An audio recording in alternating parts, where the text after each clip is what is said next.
مساهم بكل الذين ينضموا للاستماع إلى راديو بلدي أول راديو عربي أمريكي ويعنى بقضايا العرب في المهجر.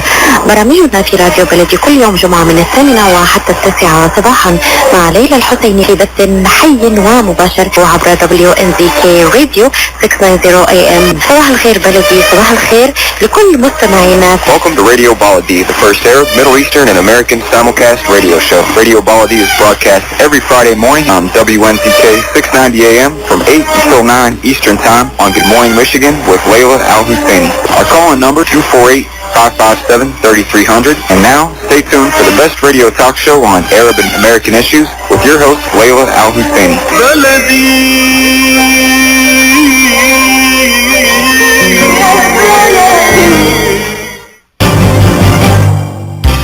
This is Dr. Sahar Khamis. Join me on the third Friday of each month at 8 a.m. Eastern Standard Time.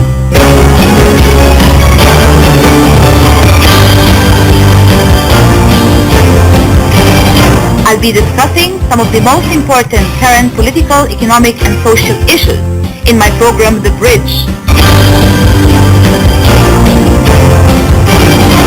On Radio Baladi, on America's Voice of the Arab, WNZK 690 AM and wdmv 700 AM.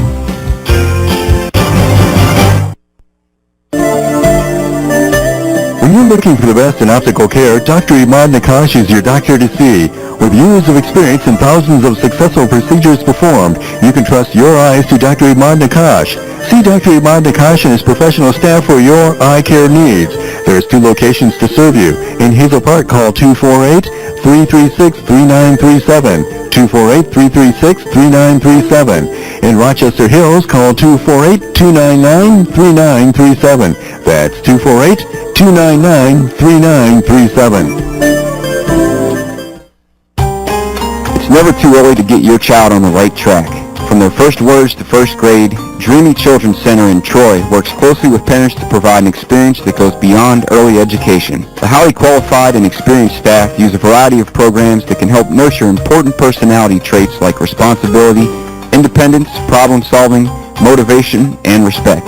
They also have educational programs ranging from preschooling for infants, toddlers, transitional toddlers, and pre-K to Montessori-approved programs and bilingual curriculums for young children. They're open from 6 a.m. to 6:30 p.m., can provide breakfast, lunch, and dinner with snacks in between, and can also arrange for after-school pickup. Dreamy Children's Center in Troy is located at 37373 DeQuinder, just above 16 Mile Road, and can be found on Facebook at Dreamy Children's Center. Ask about the free preschool program. Call today, 248-680-9170, 248-680-9170. A car accident can change your life in an instant. As a result of a car accident, you may become unemployed. As a result of a car accident, you may need a lot of medical treatment. People think that insurance companies are on their side. Why? Because they're giving them 1 or 2 benefits. Are they giving them all the benefits they deserve? How would one know unless you consult with an attorney? Call the law offices of Jumana Kiruz at 248-557-3645. 248-557-3645. At Metro Detroit Endocrinology, we have specialized physicians using state-of-the-art medical devices for diabetes, thyroid disorders, and weight management. Call for an appointment at 313-914-5580 or come in and visit us at our new location at 5250 Auto Club Drive in Dearborn. Every member of our staff is determined to ensure the best of care for each and every patient. We offer many services including bone density testing, thyroid ultrasound biopsy, simulation testing, and diabetic pump training on site. Our physicians will diagnose and treat hormone imbalances and problems by helping to restore the normal balance of hormones in the body. We'll find the best solutions for your individual needs, and the schedule is never too busy to give you the personal care you deserve. For an appointment or for more information, please call us at 313-914-5580 or visit Metro Detroit Endocrinology at our new location at 5250 Auto Club Drive in Dearborn. Life for Relief and Development is a non-profit charity that has been providing humanitarian aid and development to people and communities regardless of race, color, religion, or cultural background for over 22 years. When disaster occurs here or around the world, Life rushes to provide food, medical aid, and shelter to those in need. Life also has development projects to provide medical relief, water purification, educational programs, relief for orphans, and much more. Your help and support can greatly improve these efforts. All donations are tax deductible. For more information, please visit our website at lifeusa.org or call 248-424-7493. That's lifeusa.org, 248-424-7493.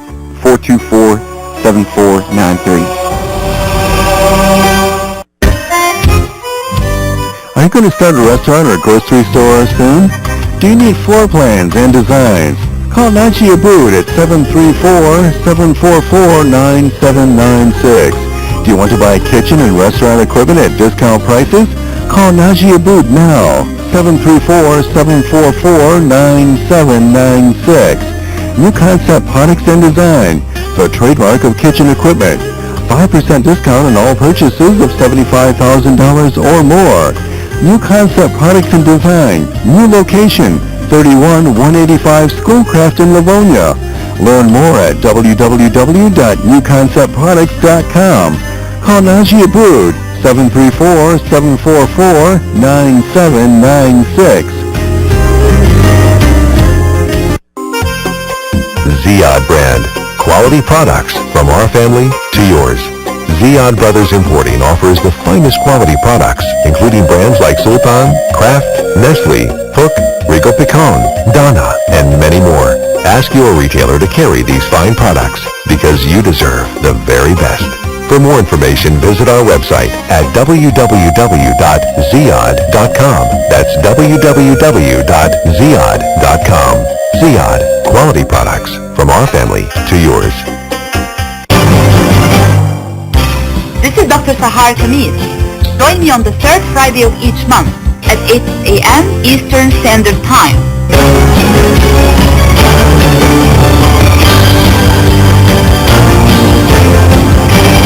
I'll be discussing some of the most important current political, economic, and social issues in my program, The Bridge.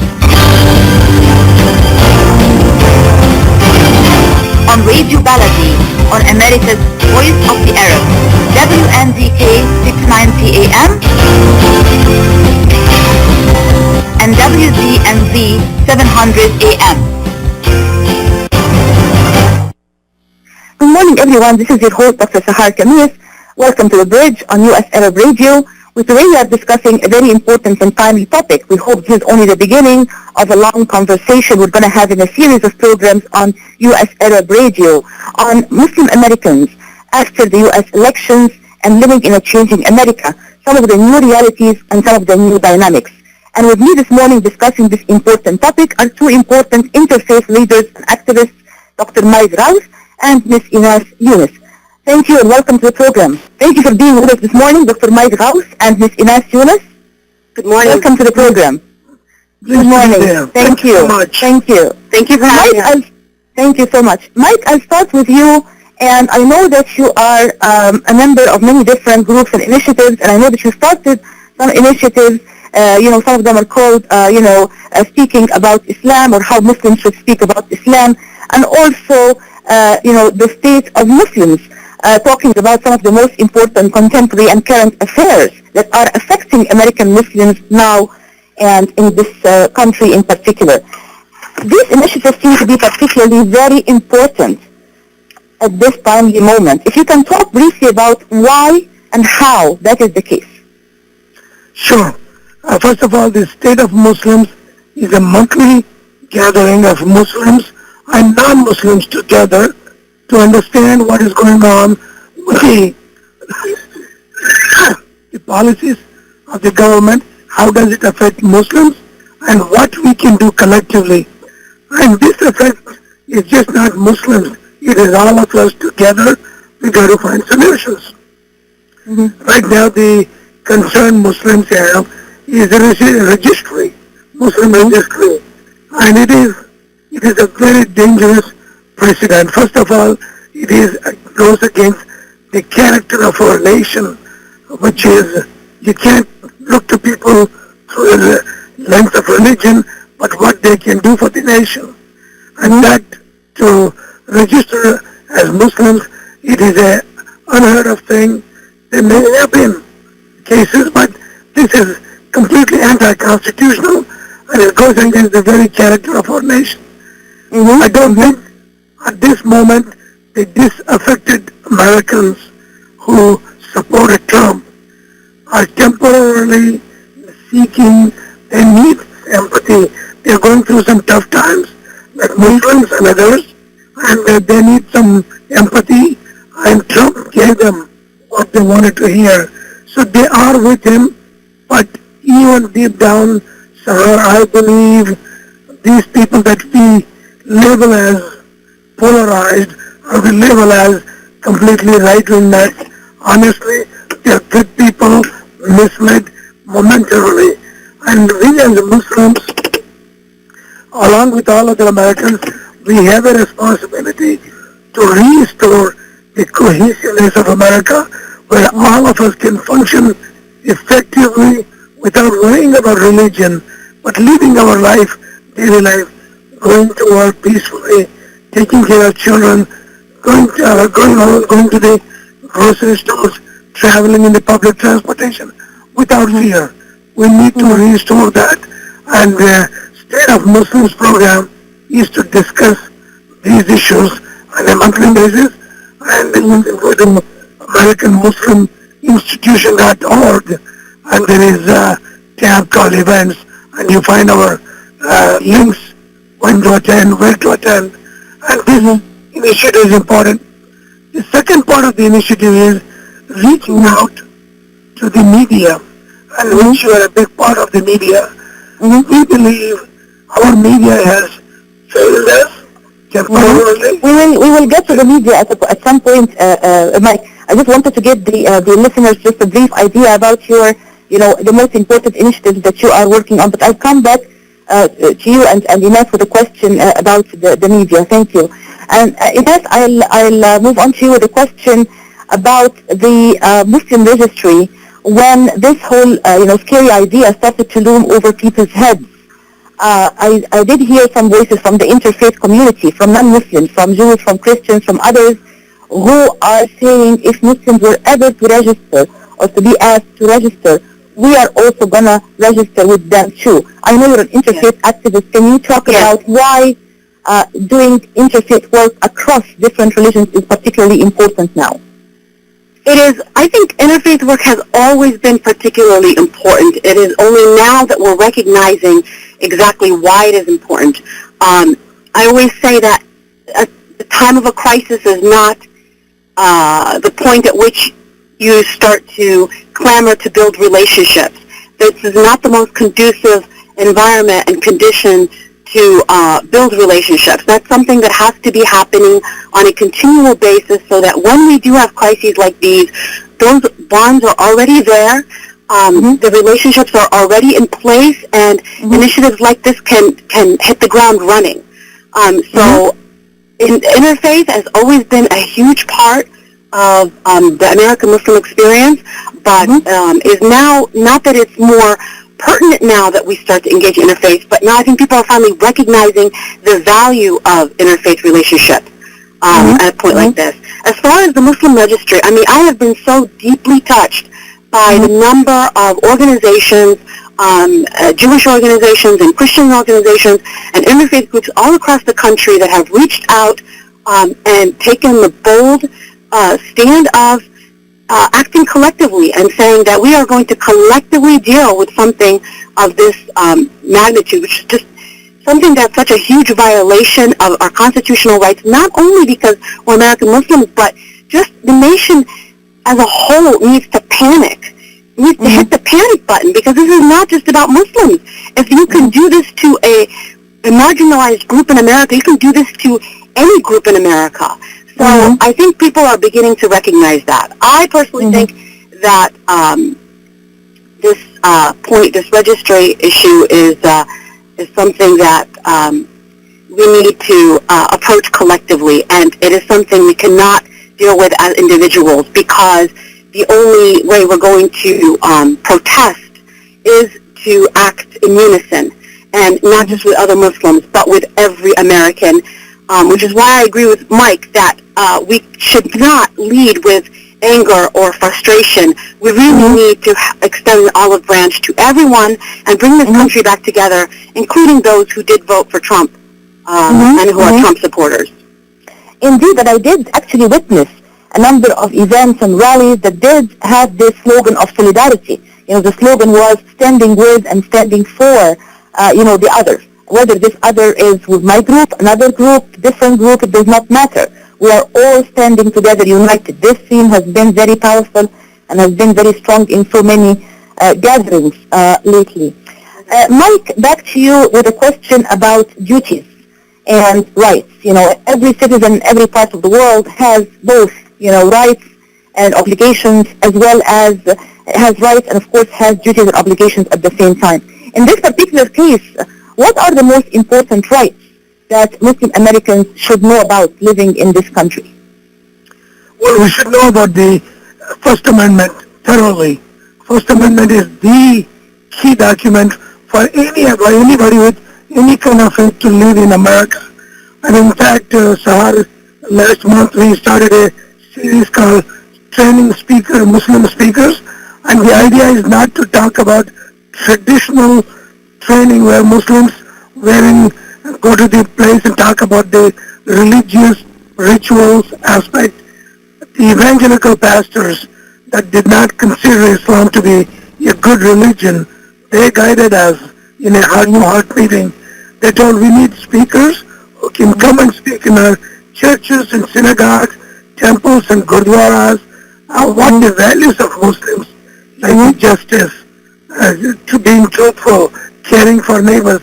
These are the values that add to building such an America where nobody has to be afraid of each other. We have begun this series called Muslim Speaker Series, and God, inshallah, we will have enough Muslims. My goal is at least 25 Muslims in the first quarter to be trained to go speak on Islam, not the traditional speaking, but speaking about the values of Islam that contribute to the common goodness of America. And that is a very huge paradigm shift in about preaching Islam, and that's what we have undertaken. And in our programs, I just held a Thanksgiving dinner last Sunday, and we had about 150 people. Believe me, there were 10 from African American, about 10 from Jewish community, about 25 from Christian community, and they were about race-wise, ethnicity. We were all there. In the program, it is bringing Muslims together with everyone, mainstreaming Muslims. But one of the most powerful things that came there was Andrea Barron. We recognized 5 individuals that have gone out of the silos to serve their communities. We recognize Andrea Barron. She is working in the Jewish-Muslim relationship. She boldly announced that I will be the one to register the name as Muslim if such thing happens. The entire audience stood up for her, clapped for her, and that is the kind of relationships we need to build. And Younis was very right. It should not be come out as to save our tail. We are doing this. You're right, but we have record. It's been going on for many, many years. It is not because of the situation. It is because working with interfaith, we are believing that Islam is the faith for the Alameen. It is the right thing to do, and Muslims have been doing, but not enough. We need to do more of these gatherings where people of all faiths and races are committed. Inshallah, we got a program on Holocaust and genocide on this January 27th. But we will bring every race, ethnicity, and affected people around the world. That way we can connect with each other through pain, through suffering that we have gone through. Jewish people should not be alone in this. And this one we've been doing for 10 years. So those are our responsibilities to build a better society, and it is our duty to take active participation in this. Thank you. We will come back to this discussion right after this commercial break. Stay tuned, please. قشات ميديترينيان ماركت بإدارة سهر قشات وأولاده يرحبون بالجولة العربية والكيدانية. جميع أنواع المواد الغذائية، البان طازجة، الكرزات والبهارات الطازجة داخل الأسواق. مطعم ميديترينيان شيش كباب يقدم يوميا جميع أنواع الكباب، المقبلات العربية العراقية وصواني الكامبو المميزة. تفتح الأسواق من 8 إلى 9 مساء من الاثنين وحتى السبت، ومن 8 صباحا إلى 9 مساء يوم الأحد. تقع الأسواق على 32839 نورث وسترن هايوي في مدينة فارمينغتون هيلز. لحوم حلال للجالية الإسلامية. لطلباتكم من المطعم كول 248-538-7855. That is 248-538-7855. قشة ميديترينيان ماركت، خدمة متميزة ومعاملة راقية. استوديو الزياب بإدارة حسن حامد في ستوري هايتس يحييكم ويقدم لكم خدماته بالصوت والصورة، تسجيل، تصوير، مونتاج، فيديو كليب، اعلانات، كوميرشالز، دوكيومنتري، افلام وثائقية للترويج لبضائعكم ومحلاتكم وشركاتكم، برامج تلفزيونية وإذاعية. استوديو الزياب وبتقنية عالية بإدارة حسن حامد 313-945-8860 313-945-8860 أو 248-761-5787. استوديو الزياب، الصوت والصورة اختصاصنا. معاكم الشيف احمد ابراهيم من سوبر ماركت زمزم المطعم. عندنا اكلات كتير عراقية ومصرية ولبنانية زي جلابة وتشيكن طاووق وكباب ومسقعة، واحيانا بنعمل الملوخية والكشري وفراخ مشوية، وكل اللي انتوا عايزينه موجود عندنا. اتفضلوا زورونا في محلات زمزم. احييكم من اسواق زمزم، ويوجد عندنا تخفيضات كثيرة على الاسواق وعلى الجروسري وعلى الخضار وعلى اللحوم. عندنا لحوم حلال، والمطعم كله لحوم حلال كمان. واتمنى لكم السلامة والدوام، وزورونا دايما هتلاقوا تخفيضات كثيرة وكبيرة وتجدوا كل ما يسركم. This is Dr. Sahar Khamis. Join me on the third Friday of each month at 8 a.m. Eastern Standard Time.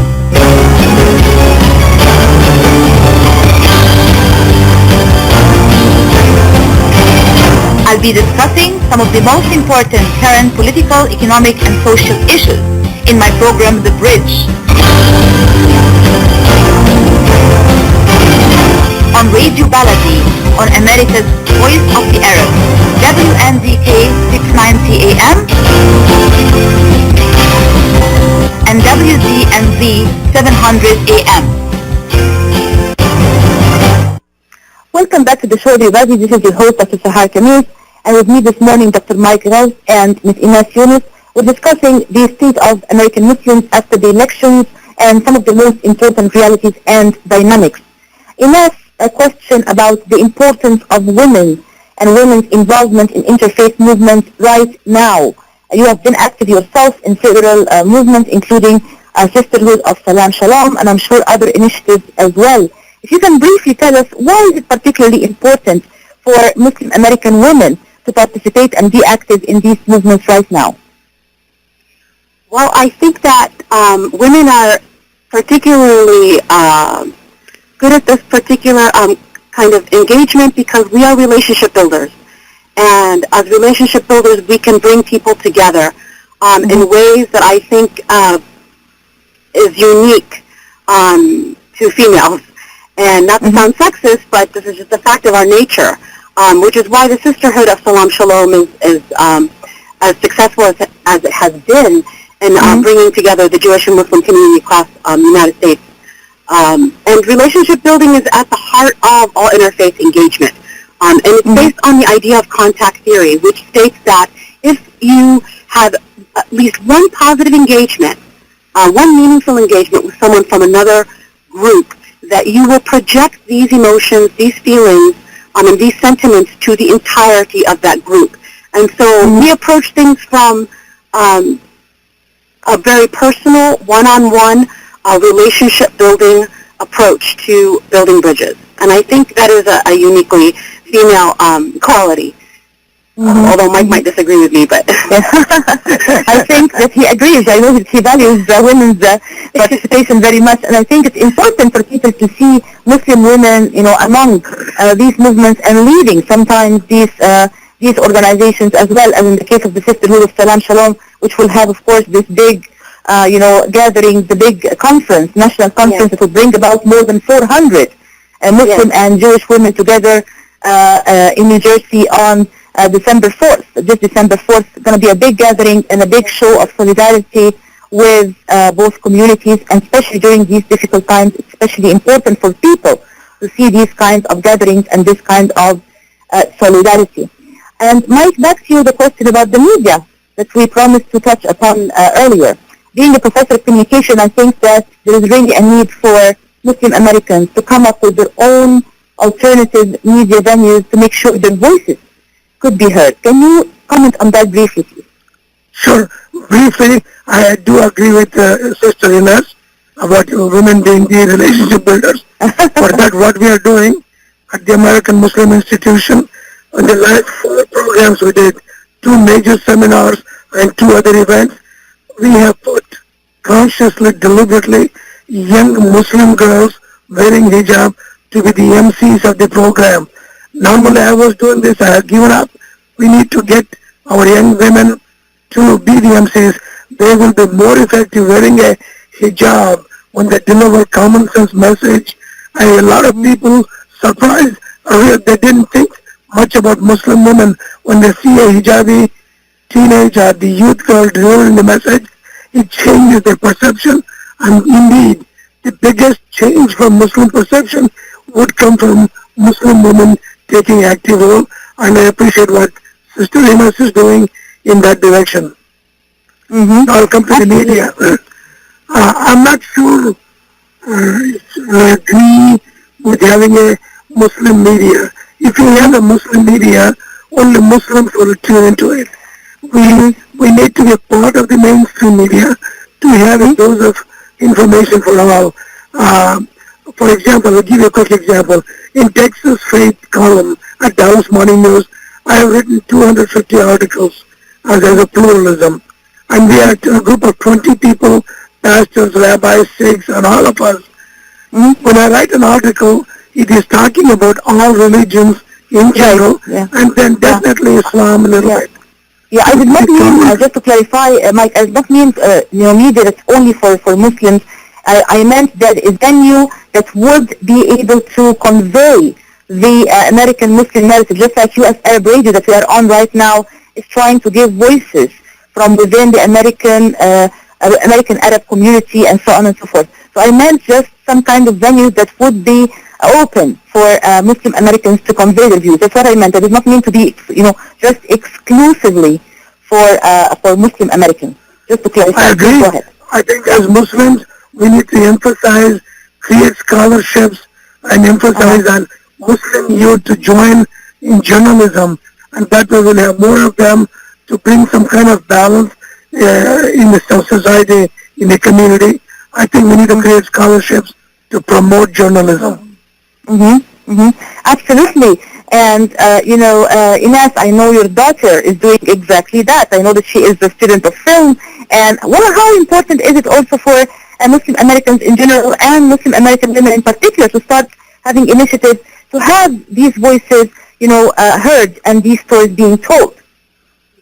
I think we've recognized the importance of stepping outside of our, the engineering, medicine access that a lot of our immigrant families that came here gravitated towards. And part of that is the luxury of having lived in the United States long enough to recognize that there are opportunities outside of those professional fields.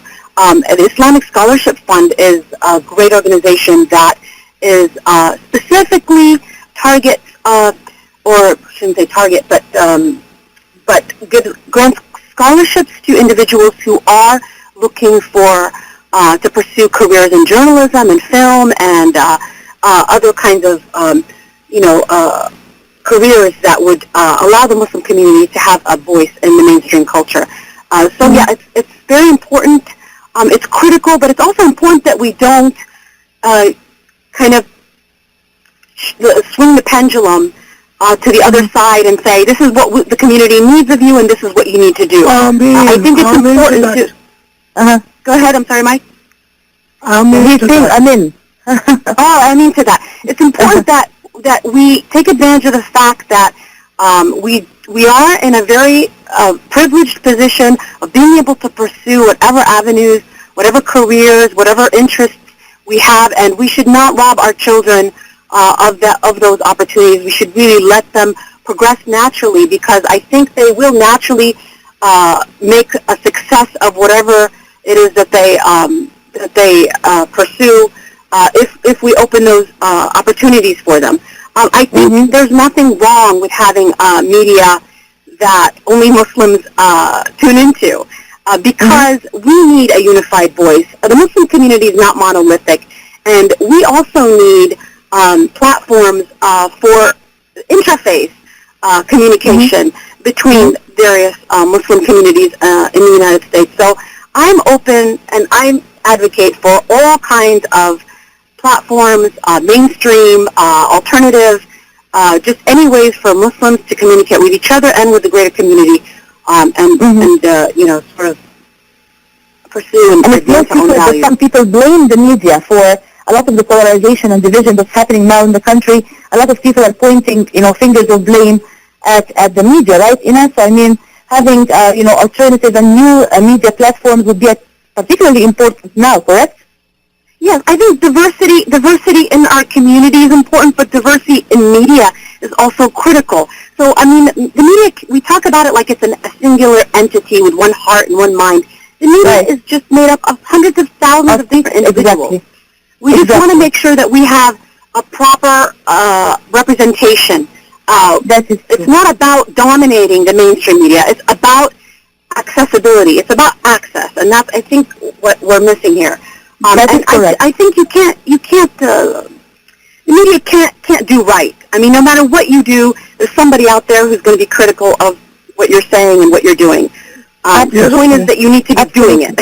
The most important thing is to get moving and to get working, and that's exactly what both of you have been doing now for many years through your own interfaith initiatives and community activism. I'm sorry that's all we have time for this morning, but I promise you this conversation is going to be continued, because you both have a lot to talk about and a lot to discuss, and definitely we can pursue this conversation as another program. But for now, I would like to thank you both so much, Dr. Mike Ghouse and Ms. Younis, for being with us this morning, and to thank all our listeners. This is a very important conversation that we promise you we're going to continue to carry on and to continue with in future programs. Thank you all so much, and God bless you. Thank you. Take care.